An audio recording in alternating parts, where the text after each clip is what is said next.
Hello बच्चों, आपका स्वागत है इस YouTube चैनल पर।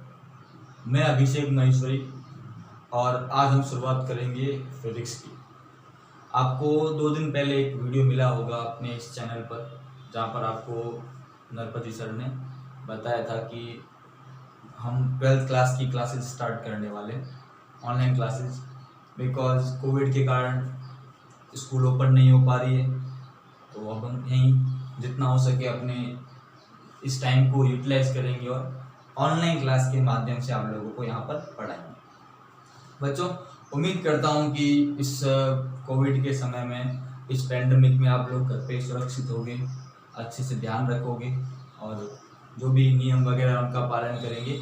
और अब थोड़ा सा हम पढ़ाई भी करते हैं क्योंकि 12th बोर्ड है, तो और हम लोगों ने 11th में भी काफ़ी हम डिस्टर्ब हुए थे, तो हम उसी दौरान उसी को रिकवर करने के लिए, पढ़ने के लिए, मतलब ऑनलाइन क्लास की शुरुआत की गई है। तो जिसको हम लोग आज से जिसकी शुरुआत कर रहे हैं, और मैं आप लोगों को यहाँ पर फिजिक्स बताऊंगा, पूरा फिजिक्स पढ़ाने वाला हूँ। 12th का पूरा सिलेबस स्टार्ट करने वाले हैं। और बच्चों ध्यान रखना, वीडियोस को डेली देखना। जितना भी वीडियो आपको 25-30 मिनट का मिलेगा उसको आराम से देखना, अच्छे से देखना और अच्छे से नोट्स बनाना, क्योंकि स्कूल कब ओपन होंगे अभी इसकी कोई जानकारी नहीं है। तो अभी यही एक माध्यम है पढ़ने का। तो अभी पढ़ने के तरीके बदल गए, तो हमें भी इस नए माध्यम को अपनाना पड़ेगा, इस नए मीडियम को क्या करना पड़ेगा, अपनाना पड़ेगा। और उसी के लिए बाल मंदिर ने आप लोगों के लिए इस ऑनलाइन क्लास की क्या की है, सुविधा की।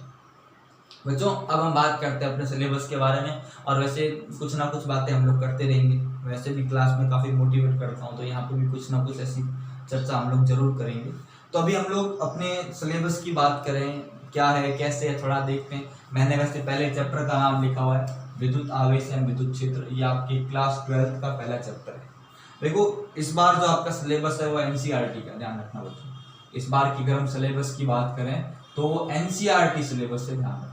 और इस सिलेबस के अंदर हमारे पास 2 बुक्स हैं। कितनी बुक्स हैं बच्चों? 2 बुक्स हैं, ध्यान रखना, 2 किताबें हैं, ठीक है। फर्स्ट बुक की अगर हम बात करें तो इसमें हमारे पास 8 चैप्टर है। कितने चैप्टर है बच्चों? 8 चैप्टर है। और सेकंड बुक की अगर हम बात करेंगे तो इसमें हमारे पास 7 चैप्टर। तो कुल कितने हो गए बच्चों? 15 चैप्टर हो गए ना, 8 और 7। और ध्यान रखना, इन 8 चैप्टर की अगर हम बात करेंगे, इसमें से जो आपके मेन 7 चैप्टर है, या इन 8 चैप्टर की हम पूरी बात करें, ये जो चैप्टर है वो एक फिजिक्स की एक ब्रांच है जिसको बोलते हैं इलेक्ट्रोमैग्नेटिज्म। इलेक्ट्रोमैग्नेटिज्म, ध्यान रखना, ये एक फिजिक्स की ब्रांच है जिसको बोलते हैं वैद्युत चुंबकत्व। ध्यान रखना, इसको बोलते हैं वैद्युत चुंबकत्व। ये फिजिक्स की एक ब्रांच है इलेक्ट्रोमैग्नेटिज्म, और ये सारे के सारे चैप्टर इसके पार्ट है। ध्यान रखना, जैसे पहला चैप्टर है electric charge and electric field, विद्युत आवेश एवं विद्युत क्षेत्र। दूसरा चैप्टर है इलेक्ट्रिकल पोटेंशियल, विद्युत विभव और संधारित्र, कैपेसिटर, ध्यान रखना। तीसरा चैप्टर है इलेक्ट्रिक करंट के बारे में, विद्युत धारा के बारे में। चौथा चैप्टर है आप लोगों के magnetic effect of electric current, धारा का चुंबकीय प्रभाव, ऑरेस्टेड ने जो दिया था। पांचवा चैप्टर है चुंबकत्व और कुछ भू चुंबकत्व, पृथ्वी का जो चुंबकत्व होता है, अर्थ मैग्नेटिज्म। छठा चैप्टर अगर हम बात करें इलेक्ट्रोमैग्नेटिक इंडक्शन, जो फैराडे ने विद्युत चुंबकीय प्रेरण के जो नियम देते वो है। उसके बाद एक चैप्टर है प्रत्यावर्ती धारा, अल्टरनेटिंग करंट, AC। और लास्ट चैप्टर है विद्युत चुंबकीय तरंगे। तो ये सारे के सारे चैप्टर इस इलेक्ट्रोमैग्नेटिज्म के ऊपर है, ध्यान रखना। और सेकंड बुक में बात करें तो सेकंड बुक में जो 11th और 12th चैप्टर है वो है आपका ऑप्टिक्स। इसको कहते हैं प्रकाशिकी। ये भी फिजिक्स की एक ब्रांच है। 2 चैप्टर है, एक है रे ऑप्टिक्स और एक है वेव ऑप्टिक्स। रे मतलब किरण और वेव मतलब तरंग। आपने 10वीं क्लास में पढ़ा होगा प्रकाश का परावर्तन, अपवर्तन, और थोड़ा यहाँ पे हम डिटेल में पढ़ेंगे व्यतिकरण क्या होता है, विवर्तन क्या होता है। उसके बाद 13वां चैप्टर आपका है प्रकाश की द्वैत प्रकृति, कणीय प्रकृति और तरंग प्रकृति, उसके बारे में। और 14 और 15 चैप्टर है, उसको बोलते हैं आधुनिक भौतिकी, मॉडर्न फिजिक्स। ये भी फिजिक्स की ब्रांच है जिसका नाम है आधुनिक भौतिकी, या इसको हम कहते हैं मॉडर्न फिजिक्स। इसमें ये पूरे डिटेल में चैप्टर दिए हुए, 2 चैप्टर है, एक है परमाणुीय भौतिकी और एक है नाभिकीय भौतिकी, और छठा चैप्टर है वो इलेक्ट्रॉनिक्स। ध्यान रखना, जो हम सेमीकंडक्टर अर्धचालक के बारे में बात करने वाले हैं, ये भी एक इंपॉर्टेंट चैप्टर है, बहुत इंपॉर्टेंट चैप्टर है, ध्यान रखना। और 17वां चैप्टर है संचार व्यवस्था, कम्युनिकेशन सिस्टम, ये भी एक सिलेबस में चैप्टर है, ध्यान रखना। तो इस तरह से ये अपना पूरा सिलेबस है। मैंने खाली पहली बुक में तो पूरा इलेक्ट्रोमैग्नेटिज्म है, दूसरी बुक में कुछ छोटे छोटे से पार्ट है, ध्यान रखना। तो ये पूरा अपने सिलेबस को हमको बहुत डिटेल में पढ़ना।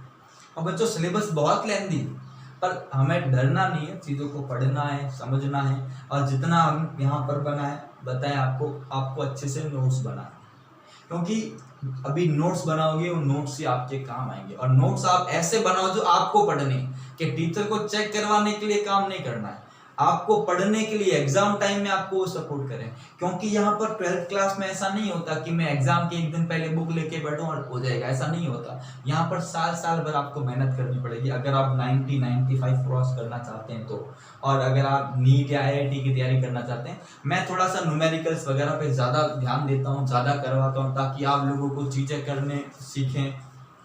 तो ये सारी बातें उसके हिसाब से अपन चलेंगे। तो ये आपको ध्यान रखना है, NCERT सिलेबस है। बाकी RBS या NCERT बुक्स में ज़्यादा कोई डिफरेंस नहीं, ध्यान रखना। बहुत सारे लोग बोलते सर सिलेबस बदल गया है, बेटा खाली चैप्टर्स के नाम और चीज़ें, मतलब वो भी बहुत मुश्किल से वही चीज़ें पढ़ रहे हैं। मैं 5 साल से देख रहा हूँ, बुक्स चेंज होती है या कुछ चेंज होता है, तो अंदर का कंटेंट वही है, खाली RBSC नाम दे दिया, NCERT नाम दे दिया, इससे पढ़ने वाली चीजें नहीं बदलने वाली। 2 + 2 4 होंगे भाई, चाहे उस RBSC में हो चाहे वो NCERT में, उससे कोई फर्क नहीं पड़ता। तो वही चीजें, पहले 17 चैप्टर थे, यहाँ पर कुछ चीजों को मिक्स किया, कुछ को तोड़ दिया, इस पर 15 चैप्टर है, वही का वही सिलेबस से 95% सेम होता है। कुछ एग्जाम्पल्स या कुछ चीजें जोड़ी या घटाई जाती है, जिससे ज्यादा कोई फर्क नहीं पड़ता, ध्यान रखना। तो ये चीजें हम लोग करेंगे। तो अभी आज हम फर्स्ट चैप्टर की अपनी शुरुआत करते हैं। चैप्टर का नाम क्या है बच्चों? विद्युत आवेश एवं विद्युत क्षेत्र।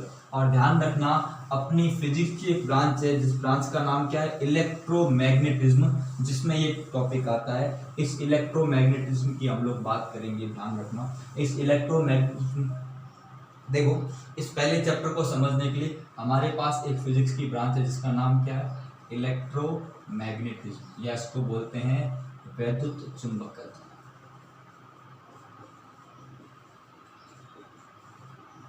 इसको 2 भाग में बांटते हैं। यहां पर हम बात, इस पूरे इलेक्ट्रोमैग्नेटिज्म में हम लोग बात करते हैं, किसकी करते हैं? चार्ज की। किसकी बात करते हैं? चार्ज। चार्ज को अलग अलग तरीके से पढ़ते हैं, बहुत डिटेल में। इस पूरे के अंदर 2 पार्ट हैं, एक है इलेक्ट्रोस्टैटिक्स और एक है इलेक्ट्रोडायनेमिक्स।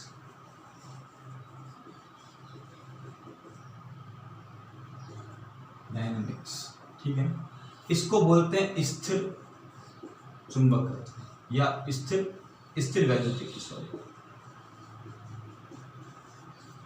ठीक है। और यहाँ डायनेमिक्स का मतलब होता है गति के बारे में। यहाँ चार्ज गति में, यहाँ पर हम बात करेंगे चार्ज किसमें है बेटा? रेस्ट में। चार्ज स्थिर अवस्था में, ध्यान रखना। चार्ज आवेश, चार्ज को क्या कहते हैं? आवेश। आवेश स्थिर अवस्था में होता है, तो उसके पास किस किस तरह के गुण होते हैं, उसका अध्ययन हम इस ब्रांच में करते हैं। और यहाँ हम बात करेंगे, ये स्थिर वैद्युतिकी है, यहाँ पर हम बात करेंगे गतिशील आवेश के बारे में। किसके बारे में? यहाँ हम चर्चा करने वाले हैं किसके बारे में? गतिशील आवेश। ये हम आगे पढ़ेंगे। अभी इस भाग के अंदर अपने पास 2 चैप्टर है, फर्स्ट और सेकंड, और ये पोर्शन लगभग आपके अब तक जो होता है 7 नंबर का होता है। बाकी नया ब्लूप्रिंट जब आएगा तब आपको बता दूंगा। वैसे एग्जाम में 7 या 8 नंबर का होता है। कितने चैप्टर? 2 चैप्टर है।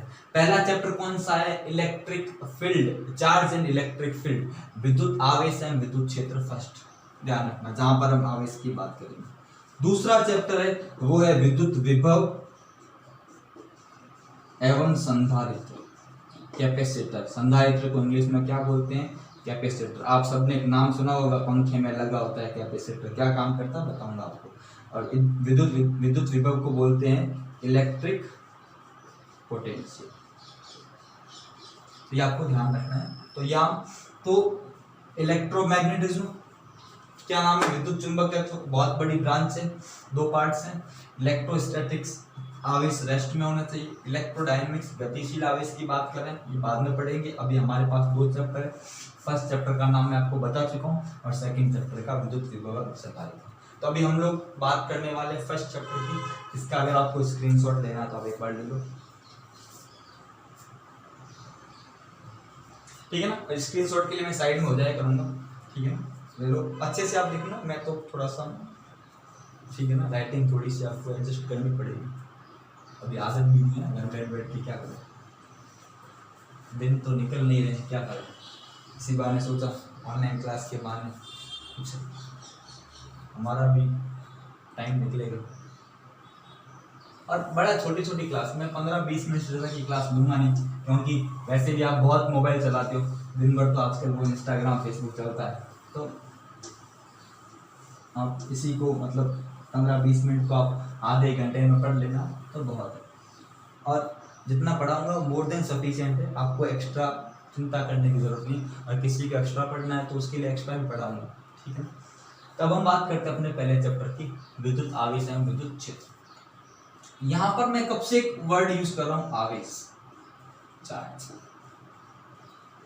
ये पूरी जड़ यही है। 12th में आपको एक आवेश, चार्ज को समझना बहुत जरूरी है। बहुत बार कोई भी टीचर बोलते हैं कि आवेश क्या होता है तो खाली लिख देते हैं 2 प्रकार के होते हैं, ये वो सब बात में पहले सही होता क्या है। तो मैं इसको ऐसा समझाता हूँ।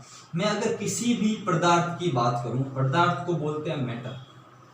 मैं इंग्लिश टर्म्स सारे लिखता हूँ, ऐसे बहुत सारे बच्चे होते हैं बोलते सर इंग्लिश सब लिखा कर, तो मैं सारे लिखता हूँ। तो पदार्थ मैटर, कोई भी पदार्थ किससे मिलके बना होता है तो आप पढ़ते होगे अणु से। अणुगति सिद्धांत सबने पढ़ा होगा, 11th में नहीं पढ़ पाए, सिलेबस में मतलब था नहीं, आप टाइम नहीं मिला। तो कोई भी पदार्थ किससे मिलके बना होता है, अणु। और अणु को हम लोग इंग्लिश में क्या बोलते हैं बेटा, मॉलिक्यूल। और अणु किससे मिलके बने होते हैं तो सबको पता है, परमाणु से, जिसको क्या कहते हैं, एटम कहते हैं। और इस परमाणु की अगर हम बात करें तो परमाणु के पास क्या होता है, तो परमाणु के पास एक तो क्या होता है, नाभिक होता है, इसको न्यूक्लियस कहते हैं। और नाभिक के चारों ओर क्या चक्कर लगाते हैं, इलेक्ट्रॉन। इस आपको पता होगा इलेक्ट्रॉन की खोज किसने की है, नाभिक की खोज किसने की, पता होना चाहिए, नहीं तो पता कर लो, कभी बताऊंगा। हम पढ़ेंगे परमाणु भौतिकी और नाभिक की भौतिकी, तब आपको सारी बात बताऊंगा, ठीक है।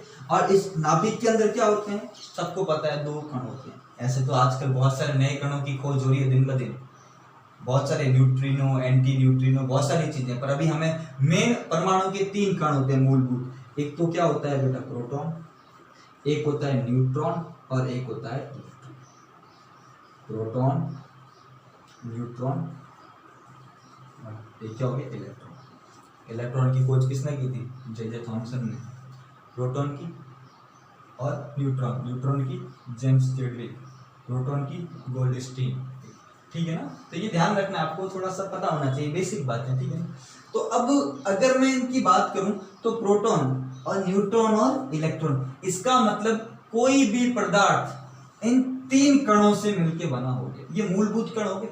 देखो ना, पदार्थ से अणु, अणु परमाणु, परमाणु से नाभिक, इलेक्ट्रॉन और प्रोटॉन, न्यूट्रॉन। तो हर एक पदार्थ के पास ये 3 चीजें होती है, मतलब इन 3 कणों से बना होता है। अगर मैं प्रोटॉन की बात करूं या इलेक्ट्रॉन की बात करूं या न्यूट्रॉन की बात करूं, तो इसके पास 2 चीजें होती है हर एक के पास। एक तो क्या होता है, एक होता है इनका मास, जिसको कहते हैं द्रव्यमान, और दूसरा होता है चार्ज, जिसको क्या कहते हैं, आवेश। तो इसका मतलब आवेश प्रत्येक पदार्थ का मूलभूत गुण है, क्योंकि उसके मूल कणों में आवेश होता है। तो आवेश जो होता है ना, जैसे इलेक्ट्रॉन है, इसका कुछ ना कुछ आवेश होता है। न्यूट्रॉन का आवेश 0 होता है, इसका आवेश 0 होता है, क्योंकि न्यूट्रॉन कैसा होता है, उदासीन। तो द्रव्यमान और आवेश है ना, ये दोनों पदार्थ के कैसे है, मूल कण है। कैसे कण है, मूल कण है। और इस आवेश के कारण ही कोई भी पदार्थ क्या करता है, अपने चारों ओर विद्युत और चुंबकीय गुण दर्शाता है। कैसे गुण, विद्युत एवं चुंबकीय गुण, ध्यान रखना। कि कोई भी पदार्थ अपने अंदर, उस पदार्थ के अंदर विद्युत एवं चुंबकीय गुण क्यों प्रदर्शित करता है? क्योंकि पदार्थ में क्या होता है? आवेश होता है। पदार्थ का वह मूलभूत गुण जिसके कारण कोई भी पदार्थ विद्युत एवं चुंबकीय प्रभाव, विद्युत एवं चुंबकीय गुण प्रदर्शित करता है, उसको हम क्या कहते हैं? आवेश। तो आवेश की परिभाषा क्या होगी प्यारे बच्चों? परिभाषा होगी कि किसी भी पदार्थ का वह मूलभूत गुण जिसके कारण वह विद्युत एवं चुंबकीय प्रभाव दर्शाता है या उपस्थित रखता है। ध्यान रखना, तो क्या लिखेंगे? आवेश की जब बात करेंगे, किसी भी पदार्थ का वह मूलभूत गुण जिसके कारण वह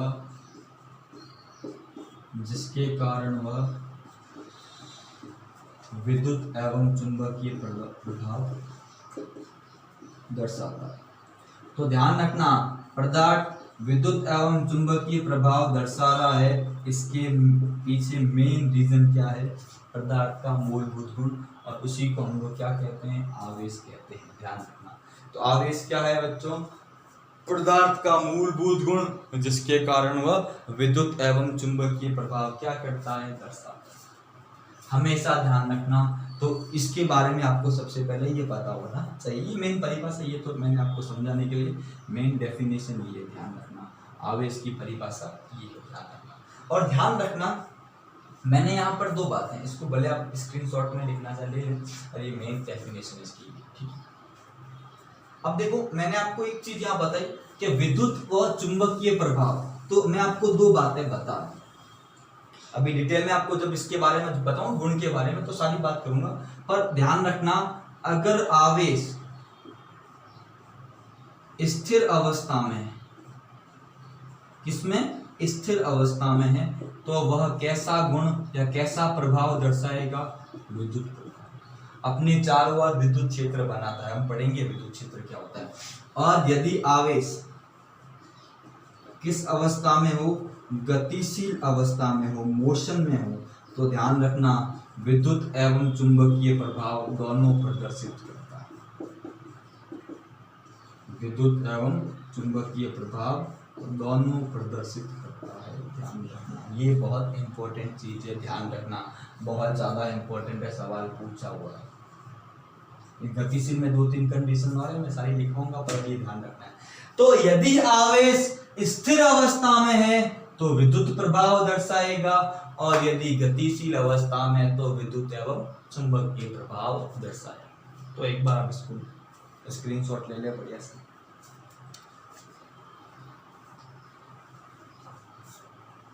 ठीक है, तो आज इतना ही रखते हैं, खाली मुझे इंट्रो देना था इसलिए। और क्लास हम करेंगे लंबी लंबी, थोड़ा फ्लो बने, आप भी थोड़ा इसके रेगुलर हो जाए, क्योंकि ऑनलाइन पढ़ना थोड़ा इजी मतलब डिफिकल्ट होता है, फिर भी हमें नई चीज़ों के साथ नई चीज़ों को अडॉप्ट करना पड़ता है। परिवर्तन जैसे ये चीज़ें, इस कोरोना ने बहुत सारी चीज़ों को बदल दिया, तो थोड़ा सा ये पढ़ाई का एक नया तरीका है आने वाले टाइम में, तो थोड़ा सा आप ध्यान रखें इसको। आगे कॉलेज वगैरह में भी ऑनलाइन क्लास बहुत ज़्यादा चलती है, तो थोड़ा आप इसके कारण आपको थोड़ी आदत भी हो जाएगी, और धीरे धीरे चीज़ें सब नॉर्मल हो जाएगी। और घर पे सब से ध्यान रखें, सुरक्षित रहें और पढ़ते रहें इस चैनल पे, ठीक है। और वीडियो के साथ आप नोट्स जरूर बनाएं अच्छे से, ठीक है बच्चों। तो आज के लिए इतना ही, कल मिलते हैं।